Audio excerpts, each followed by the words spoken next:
Herkese merhaba, Çiçekli Mutfağım kanalına hoş geldiniz. Bugün sizler için muhteşem bir ekmek tarifi paylaştım. Artık bu videoyu izledikten sonra herkes evinde kolaylıkla ekmek yapabilecek. Gerçekten de hem çok sağlıklı oluyor hem de çok lezzetli oluyor. Bu arada eğer hala kanalıma abone değilseniz abone olmanızı, bildirim zilini açmanızı ve bu videoyu sonuna kadar izlemenizi önemli rica ederek hemen tarifime başlıyorum. Toplamda 2 bardak su kullandım. Su oda sıcaklığında olması yeterli olacaktır. 1 tatlı kaşığı tuz, yarım paket yaş maya ilavesi yaptıktan sonra hepsini güzelce karıştırıyorum.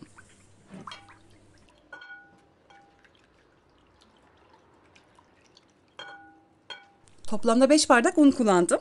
Unu yavaş yavaş veriyorum. Öncelikle karma işlemi yapıyorum. Ardından da birazcık elimle yoğuracağım.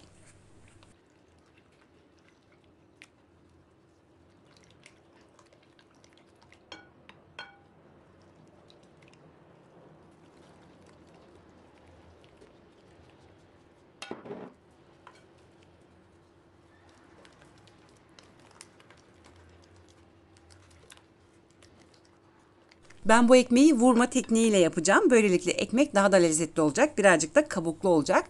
O yüzden de sizlere vurma tekniğiyle yapmanızı öneriyorum. Biraz sonra detaylı bir şekilde vurma tekniğini göstereceğim.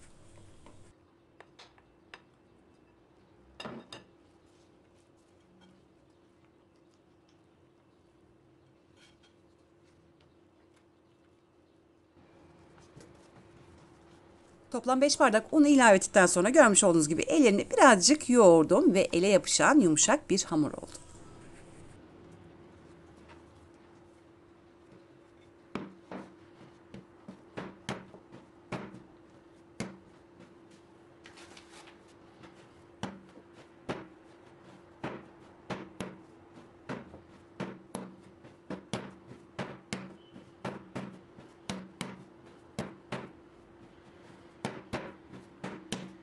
Yaklaşık 3 dakika boyunca hamuru vurma tekniğiyle hazırladım. Gerçekten de çok basit. İsterseniz dediğim gibi 5-6 dakika boyunca veya 10 dakika boyunca hamuru güzelce yoğurabilirsiniz. Şimdi hemen bir beze haline getiriyorum ve yaklaşık olarak 1 saat boyunca veya 1,5 saat boyunca bu hamuru dinlendireceğim.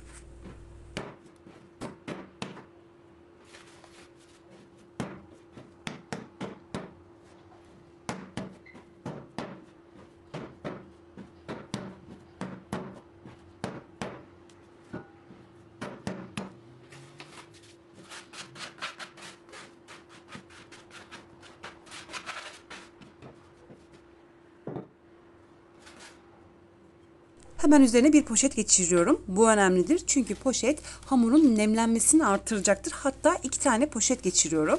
Kesinlikle poşetlerle bir teması olmayacaktır. O yüzden sağlıklıdır. Hatta şunu da söyleyeyim. Bu işlemi genellikle plastik bir kabın içerisinde yapanlar da var. Ancak o şekilde sağlıklı değildir. Aynen bu şekilde hamurunuzu mayalandırabilirsiniz.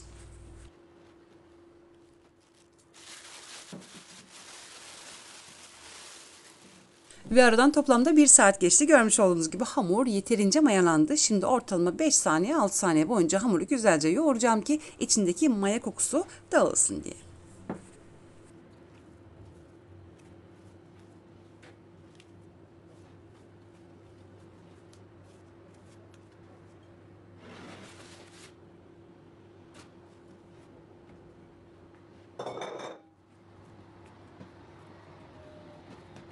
Hamuru yaklaşık olarak 5 saniye boyunca yoğurdum ve tezgahı birazcık unladım ki yapışmasın diye. Şimdi hamuru katlama yöntemini göstereceğim sizlere. Bunu neden yapıyorum biraz sonra izah edeceğim.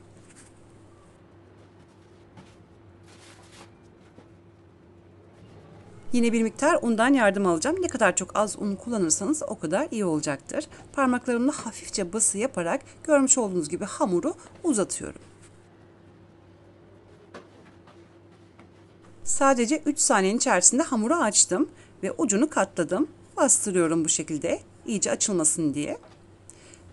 Hemen diğer ucunu da katladım. Her katlamadan sonra iyice ellerimle bastırıyorum. Ve uçlarını birleştiriyorum. Sert bir şekilde ellerinizle vurabilirsiniz. Buranın kesinlikle pişme esnasında açılmaması gerekiyor. Böylelikle daha yuvarlak bir ekmeğimiz olacak. Hamuru birleştirdiğim bölgeyi önüme aldım ve bu şekilde gelişi güzel herkes kolaylıkla yapabilecek. Hemen bu hamuru beze haline getirdim.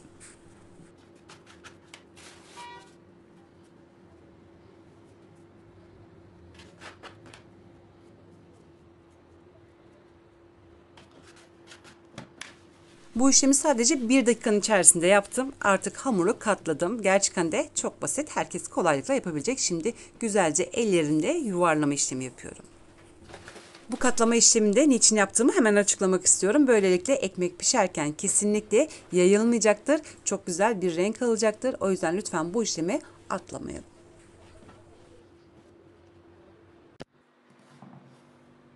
Hamuru beze haline getirdim. Yaklaşık olarak 20 dakika boyunca bu hamuru dinlendirmem gerekiyor. Normal şartlarda benim böyle bir mayalama sepetim var. Ancak herkesin evinde olamayacağı için normal bir süzgeçte mayalandıracağım. Veya bir plastik kap olabilir veya bir cam kase olabilir. Hiç fark etmez ama lütfen böyle küçük olsun. Bu önemlidir.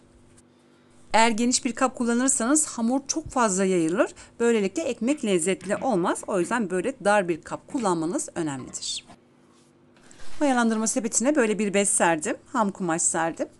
Uygun, temiz bir bez serebilirsiniz. Fark etmez. İstediğiniz bezi kullanabilirsiniz. Tülbent de kullanabilirsiniz. Hatta bone bile kullanabilirsiniz. Bezi birazcık unladım ki hamur yapışmasın diye. Hemen bezeyi elime aldım ve pürüzsüz beze alta gelecek şekilde güzelce yerleştirdim.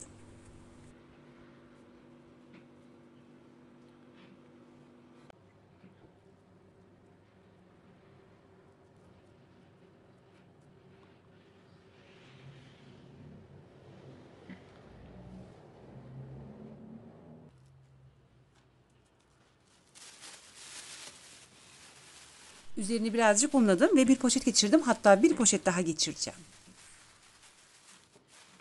Ve artık ekmek hamuru hazır. Biraz sonra pişireceğim. Ancak son olarak da sadece 20 dakika boyunca mayalanmasını bekleyeceğim. Ardından da hemen fırına vereceğim pişmesi için. Ve artık aradan 20 dakika geçti. Şimdi ben fırını açtım. 250 derecede toplamda 5 dakika boyunca önden fırını ısıtmamız gerekiyor. Bu çok önemlidir. Eğer ısıtmadan doğrudan hemen pişirmeye başlarsak ekmek yayılacaktır. O yüzden fırını önden 250 derecede 5 dakika boyunca ısıtmamız gerekiyor. 24 santimetre çapındaki borcamı kullandım. Ben bu borcamı defalarca kez kullandım. Şimdiye dek hiçbir sorun olmadı. Kapağı kapalı bir vaziyette pişecek. Şimdi ben ortasına bir çizik atıyorum.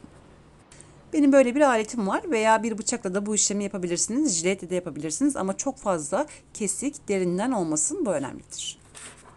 Hemen kapağını kapatıp fırına vereceğim. Ancak fırının derecesini 200 dereceye indireceğim. 250 derecede 5 dakika boyunca fırın ısınmıştı. 200 derecelik fırın ayarında ortalama 60 veya 50 dakika boyunca nar gibi kızararak fırında kalacak.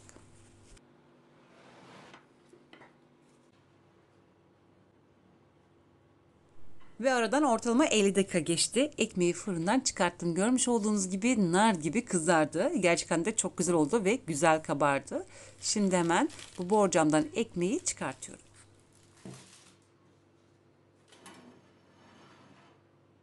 Borcam yerine isterseniz çelik tencere ama kulpları kesinlikle plastik olmamalıdır. Veya döküm tencereli de bu ekmeği pişirebilirsiniz. 24 santimetre çapında olması yeterlidir.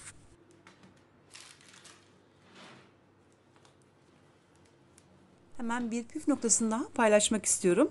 Bu ekmeği yaklaşık olarak 10 dakika boyunca daha fırında bekleteceğim. Izgara telinin üstüne koyacağım. Böylelikle bu ekmek daha güzel kızaracaktır. Tabii ki de istemeyen izleyicim varsa da bu işlemi yapmayabilir ama yaparsanız daha da güzel olacaktır. Şimdi tekrardan fırına veriyorum. Sadece 10 dakika boyunca kalması yeterli olacaktır. Şu anda ekmeğin yüzeyi oldukça sert. Bu sizi yanıltmasın. Soğumaya doğru çıtır çıtır olacaktır.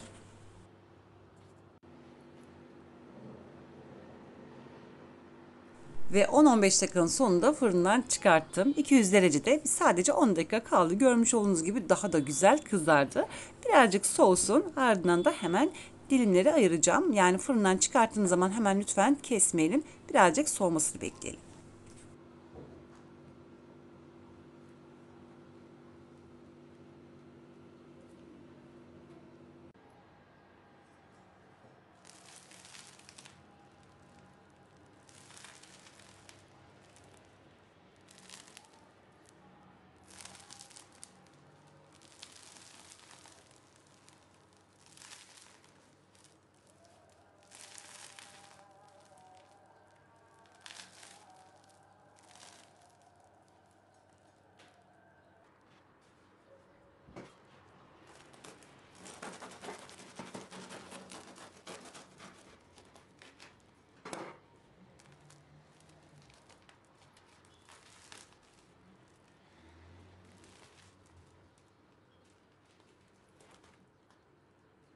Ekmek yeterince soğudu.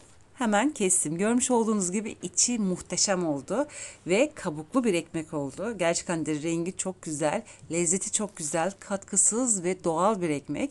3 gün boyunca tazeliğini koruyacaktır. Lütfen tarifimi güvenle deneyebilirsiniz. Gerçekten de böyle çıtır çıtır, dışı çıtır çıtır, içi ise yumuşacık olacaktır. Tarifime çok güveniyorum.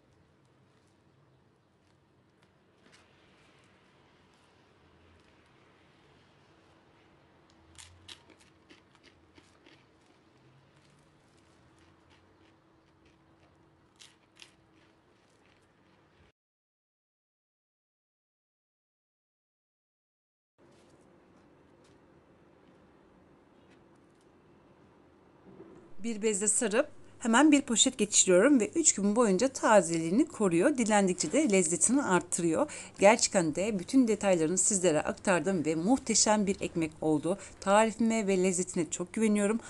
Vermiş olduğum püf noktalara ve tekniğe uyarsanız sizler de böyle muhteşem sonuçlar elde edeceksiniz. Kesinlikle bu ölçüler sizi yanıltmayacaktır. Güvenle tarifimi deneyebilirsiniz.